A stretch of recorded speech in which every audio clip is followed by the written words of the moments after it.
Hi guys, मैं सूरज गुप्ता आपका TM classes के चैनल पर स्वागत करता हूँ। तो आज हम देखेंगे पैकिंग इन सॉलिड्स। तो पैकिंग तीन टाइप में हो सकती है, 1 डायमेंशन में, 2 डायमेंशन में एंड 3 डायमेंशन में। तो 1 डायमेंशन, 2 डायमेंशन एंड 3 डायमेंशन क्या होता है? अगर हमारे पैकिंग के अंदर सिर्फ हमें एक एक्सिस दिखेगा, चाहे कोई भी एक एंगल, एक साइड दिखेगा, तो हमारा वो 1 डायमेंशन हो गया। अगर उसमें हमारे पास 2 एक्सिस है, X axis and Y axis, तो हमारा वो 2 डायमेंशन हो गया।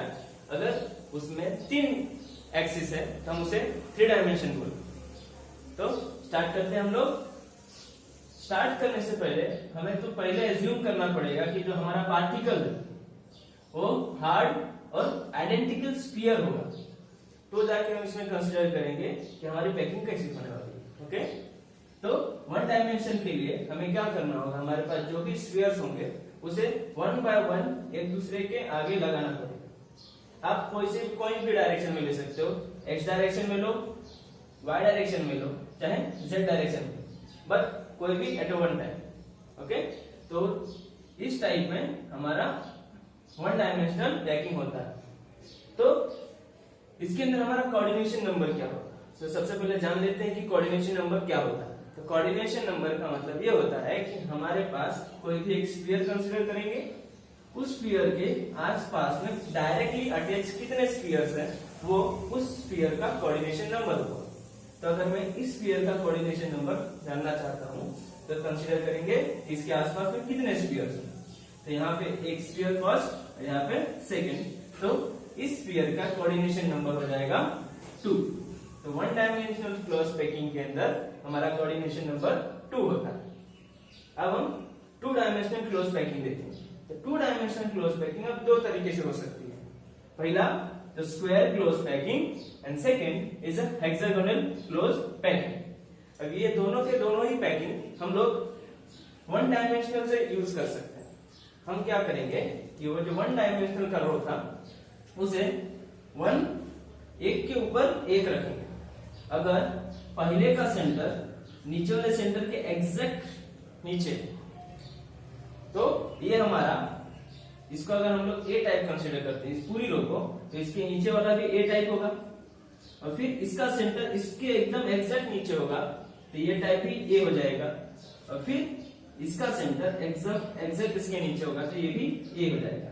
तो ये पूरी की पूरी क्लोज पैकिंग हम लोग ए टाइप बोल सकते हैं।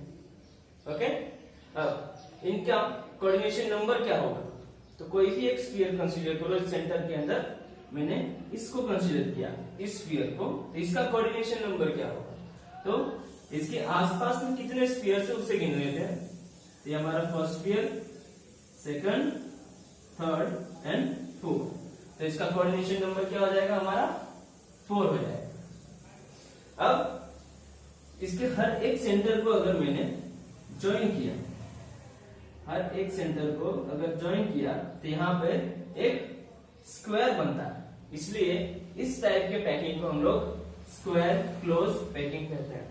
ओके, नाउ अगर आप ध्यान से देखोगे तो हर 4 स्फीयर के बीच में आपको एक खाली जगह दिखेगी, एम्प्टी स्पेस।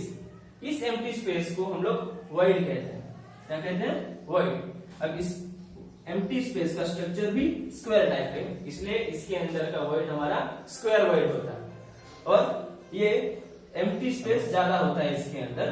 तो इसकी जो पैकिंग एफिशिएंसी मतलब कितने एरिया के अंदर हमारा कितना अमाउंट सब्सटेंस है, तो ये इसका पैकिंग एफिशिएंसी 52.4% है। मतलब इसके अंदर आधे से ज्यादा स्पेस भरा हुआ है और 48.6% एम्प्टी स्पेस है, दैट इज वाइड है इसके अंदर। अब देखते हैं हम लोग हेक्सागोनल क्लोज पैकिंग। तो स्क्वायर क्लोज पैकिंग और हेक्सागोनल क्लोज पैकिंग एक दूसरे से डिफरेंट क्यों है? बिकॉज जो हमने 1 डायमेंशनल लेयर लिया था, ये हमारा पहला ए टाइप लेयर हम लोग कंसीडर करते हैं। तो अगर हमारा जो सेकंड लेयर हमने कंसीडर किया, सेकंड लेयर को उठा के अगर हम लोगों ने इसके डिप्रेशन के अंदर रखा, डिप्रेशन मींस इसके गड्ढों के अंदर अगर रखते हैं, तो इसका सेंटर और इसका सेंटर डिफरेंट जगह पे आता है, मतलब ये इससे डिफरेंट है। तो इसे हम लोग बी टाइप बोल सकते हैं। फिर हम लोगों ने जब थर्ड लेयर उठाया तो थर्ड लेयर को इसके डिप्रेशन के अंदर रखा, तो इसका सेंटर और इसका सेंटर एग्जैक्ट एक दूसरे के नीचे आ रहा है, मतलब ये फर्स्ट लेयर से मैच कर रहा है, इसलिए हम इसे ए टाइप बोलेंगे। फिर जब इसके डिप्रेशन के अंदर हम लोग ने एक और लेयर रखा तो इसका सेंटर और इसका सेंटर मैच करता है, इसलिए ये बी टाइप हो जाएगा। ओके, नाउ अब हमें इसका कोऑर्डिनेशन नंबर जानना है। तो कोऑर्डिनेशन नंबर जानने के लिए कोई भी एक सेंटर का स्फीयर कंसीडर करो। अब काउंट करो कि इसके आसपास में कितने स्फीयर्स हैं। तो 1 2 3 4 5 एंड 6, देयरफॉर इस स्फीयर का हमारा कोऑर्डिनेशन नंबर 6 हो जाएगा। अब वर्ड की बात करके तो क्या होता है, तो इसके अंदर अगर आप ध्यान से देखोगे तो हर एक स्फीयर के 3 स्फीयर के बीच में एक खाली स्पेस दिखेगी, दैट इज वॉइड। इसका शेप ट्रायंगुलर, इसलिए इस वॉइड का हमने नाम दिया है ट्रायंगुलर वॉइड नाम दिया है। और इसकी पैकिंग एफिशिएंसी 60.4% होती है। ओके, अब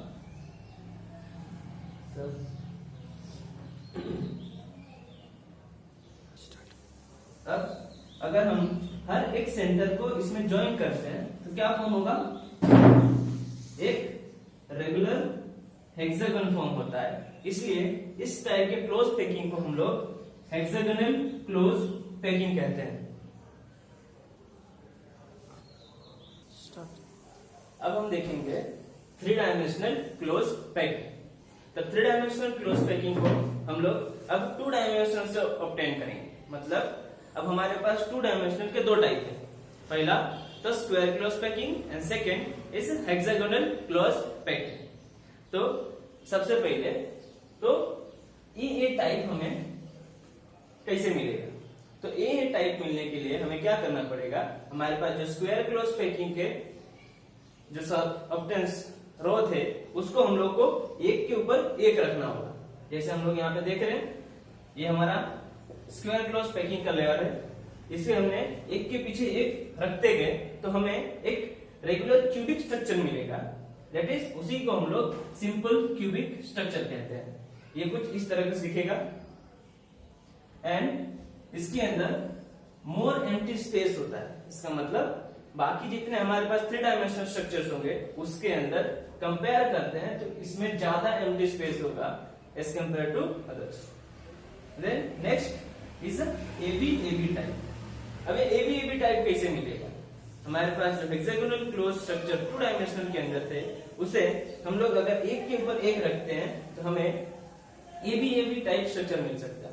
अब ऐसा क्यों होगा, बिकॉज जो हमारा फर्स्ट लेयर है उसे हम लोगों ने इसके डिप्रेशन के अंदर पुट किया, तो इसको हम लोग ने पूरे नीचे वाले लेयर को ए कंसीडर किया और ऊपर वाले लेयर को अगर हम लोग बी कंसीडर करते हैं। ऐसे ही अगर हम लोग 4 जितना भी लेयर रखना चाहे वो एबी फॉर्मेशन देगा। ओके, तो जब इस टाइप का स्ट्रक्चर का फॉर्मेशन होगा तब हमारे पास 2 टाइप के वॉइड्स क्रिएट होंगे। तो अब देखते हैं कि 2 टाइप के वॉइड्स कैसे हैं। सबसे पहले तो अगर आपने ध्यान दिया होगा तो हमारे पास जो नीचे वाले लेयर की जो 3 स्फीयर्स थे उसके ऊपर हमने उसके डिप्रेशन के ऊपर एक स्फीयर रखा होगा, तो उसके बीच में थोड़ा सा जो गैप बचा होगा वहां पे भी एक वॉइड होगा। तो उस वॉइड का स्ट्रक्चर कैसा होगा उसको थोड़ा हम लोग एनालाइज करते हैं। तो कंसीडर करो हमारे पास ये 3 स्फीयर्स है, इसके ऊपर हमने ये जो रेड कलर का स्फीयर रखा हुआ है, तो वहां पे एक एम्प्टी स्पेस क्रिएट हुआ है। तो वो एम्प्टी स्पेस का स्ट्रक्चर हम लोग बाकी जितने भी स्फीयर्स है उसके सेंटर्स को ज्वाइन करेंगे तो हमें एक स्ट्रक्चर मिलेगा। वो स्ट्रक्चर होगा टेट्राहेड्रल वॉइड। तो वो कैसे आया, सबसे पहले तो इसका सेंटर कंसीडर करें इन तीनों का, उसको हम लोगों ने इस टाइप में जोड़ दिया। अब इसके ऊपर जब मैंने एक नया स्फीयर रखा तो उसका सेंटर उसके ऊपर की तरफ आएगा, इसको मैंने यहां पर रखा। अब इन तीनों सेंटर के इस सेंटर को ज्वाइन करने के लिए मैंने डॉटेड लाइन दिखाई। अब ये स्ट्रक्चर कुछ टेट्राहेड्रल स्ट्रक्चर के टाइप में दिखता है, तो इसलिए हम लोग इस वॉइड को टेट्राहेड्रल वॉइड कहते हैं। तो इस वॉइड को क्रिएट करने के लिए हमें टोटल 4 स्फीयर्स की जरूरत पड़ी। ओके, अब जितने भी हमारे पास टेट्राहेड्रल वॉइड्स थे उसको मैंने यहाँ पे टी से डिनोट किया हुआ है। अब हमारे पास एक जो नया वॉइड बचता है वो ऑक्टाहेड्रल वॉइड होगा। तो वो ऑक्टाहेड्रल वॉइड कहाँ पे क्रिएट होगा? तो हमारे पास जो यहाँ पे नीचे वाली लेयर के अंदर हम लोग ने जब यहाँ पे स्फीयर्स लगाए, यहाँ पे जो बीच में जो स्पेस बचता है उस स्पेस को क्रिएट करने के लिए यहाँ पे 6 स्फीयर्स दिख रहे होंगे आप सभी को। यहाँ पे देख सकते हो, उसको मैंने बढ़ा के बनाया है। देखो यहाँ पे हमारे पास नीचे वाली लेयर के 3 स्फीयर्स हैं और ऊपर वाली लेयर के 3 स्फीयर्स हैं। यहाँ पे जो बचा हुआ वॉइड था उसका वहां पे स्ट्रक्चर हम लोग को ऑब्टेन करना है। अब वो स्ट्रक्चर को ऑब्टेन करने के लिए हमें क्या करना होगा? इसके जितने भी सभी सेंटर्स थे उन सभी सेंटर्स को ज्वाइन करना होगा। तो जो स्ट्रक्चर मिलेगा वो हमारा ऑक्टाहेड्रल टाइप में मिलता है। वो कैसे मिलेगा जरा ध्यान से देखें। यहाँ पे जो हमारे पास 3 पॉइंट थे नीचे वाले स्फीयर के उसे, और ये ऊपर वाले स्फीयर के 3 पॉइंट्स। ओके, तो सबसे पहले तो हम लोग को यहाँ पे एक रेक्टेंगल शेप मिलता है, तो इसे ज्वाइन कर लेंगे। अब इन चारों स्फीयर के एक ऊपर वाला स्फीयर और एक नीचे स्फीयर होगा, तो इसे अब हम लोग ज्वाइन कर लेते हैं। तो हमें कुछ इस टाइप का एक ऊपर की तरफ पिरामिड जैसा मिलता है। अब हम नीचे वाले अगर सेंटर को ज्वाइन करते हैं, जिसे हम लोगों ने थिक लाइन से ज्वाइन किया हुआ है, अब ये नीचे भी एक पिरामिड मिलेगा, मतलब यहां पे बाय पिरामिडल शेप क्रिएट होता है। कौन सा शेप क्रिएट होगा? बाय पिरामिडल शेप क्रिएट होगा, और इसी शेप को हम लोग ऑक्टाहेड्रल वॉइड कहते हैं। Okay guys, thank you for watching this video. Please like, share and subscribe. Solids differ from the other states of matter in that they have long-range order. To achieve long-range order, all the constituent particles need to be arranged in a symmetrical pattern in 3 dimensions. We will extend our knowledge of close packing in 2 dimensions to build symmetrical patterns in 3 dimensions. Let's first study 3-dimensional close packing from 2-dimensional square close packing.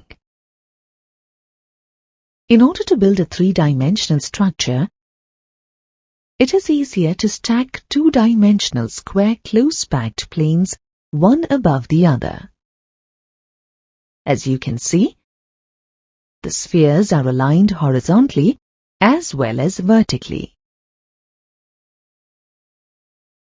If the arrangement of spheres in the first layer is considered to be of A-type, then the arrangement of spheres in the subsequent layers is also of A-type.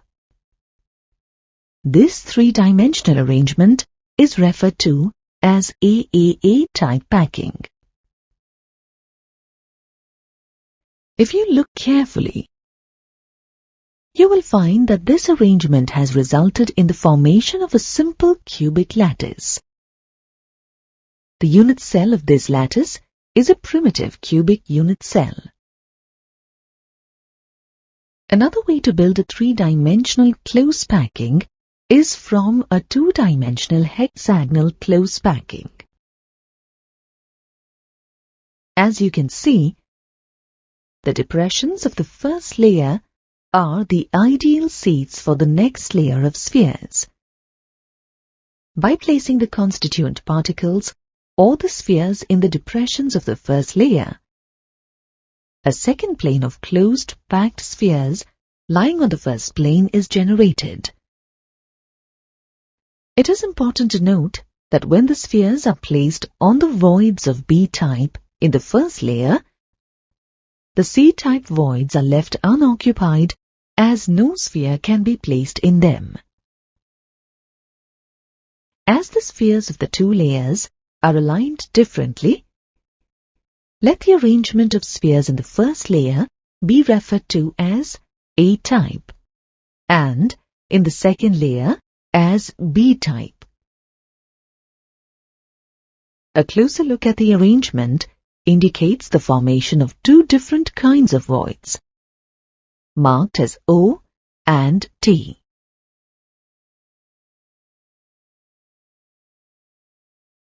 If you look carefully, you will find that this arrangement has resulted in the formation of a simple cubic lattice.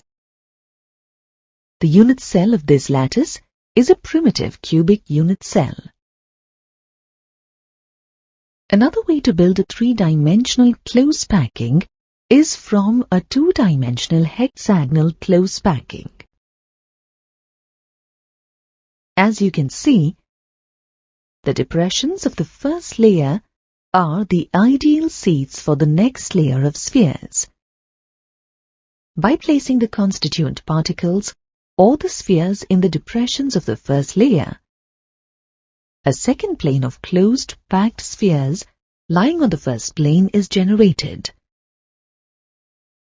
It is important to note that when the spheres are placed on the voids of B-type in the first layer, the C-type voids are left unoccupied as no sphere can be placed in them. As the spheres of the two layers are aligned differently, let the arrangement of spheres in the first layer be referred to as A-type and in the second layer as B-type. A closer look at the arrangement indicates the formation of two different kinds of voids, marked as O and T.